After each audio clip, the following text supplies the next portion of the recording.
శ్రీ పొట్టి శ్రీరాములు నెల్లూరు జిల్లా పొదలకూరు మండలంలోని వ్యవసాయ పరిశోధన కేంద్రం మెట్ట ప్రాంత రైతులకు ఆశాకిరణంలా మారింది. 1965లో ఏర్పాటు చేసిన ఈ పరిశోధన కేంద్రంలో చేసే వివిధ పరిశోధనలు రైతాంగానికి మేలు చేకూర్చుతున్నాయి. రైతుల అభివృద్ధికి తోడ్పాటు అందిస్తున్న పరిశోధన కేంద్రంపై ప్రైమ్ 9 ప్రత్యేక కథనం.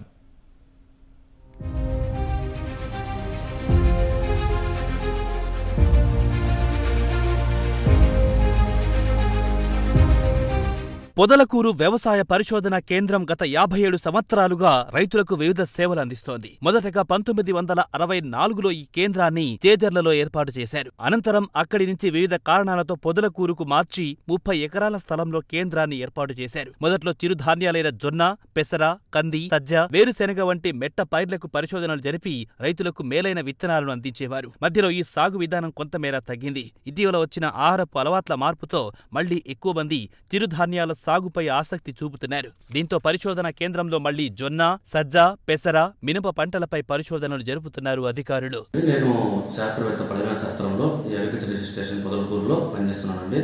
మన పరిశోధన స్థానము 1965లో చేజర్లలో లీజుల్ ల్యాండ్స్లో మొదలుపెట్టారు. ఆ తర్వాత 1965లో మన ఈ పొదలకూరుకి షిఫ్ట్లన్నీ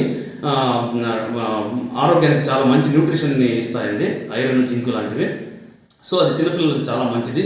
సో మనము 750 కంటే ఎక్కువ పిల్లలు ఉన్న స్కూల్స్ని ఎంచుకొని అందులో ఈ చిరుతిండ్ల పైన మేము అవగాహన కల్పించి ట్రైనింగ్లు డాట్ సెంటర్ ద్వారా కేవీకేల ద్వారా ఇస్తామని మేము అనుకుంటున్నామండి.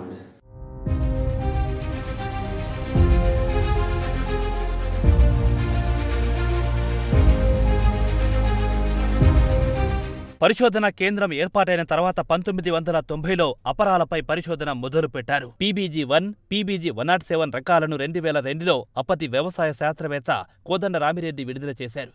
ఇదిలా ఉండగా ప్రస్తుతం పరిశోధనా కేంద్రంలో PBG-276, 278 రకాలు విడుదలకు సిద్ధంగా ఉన్నాయి. జిల్లా రైతుల కోసం PBG-104 రకం కూడా అందుబాటులో ఉంది. వీటికి తెగులును తట్టుకునే శక్తి ఉంది.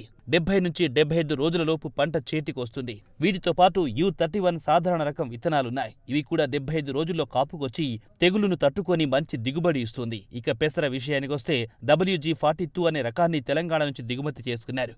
ఈ విత్తనాలను గత 2 ఏళ్ల నుంచి రైతులకు అందిస్తున్నారు పరిశోధన అధికారులు.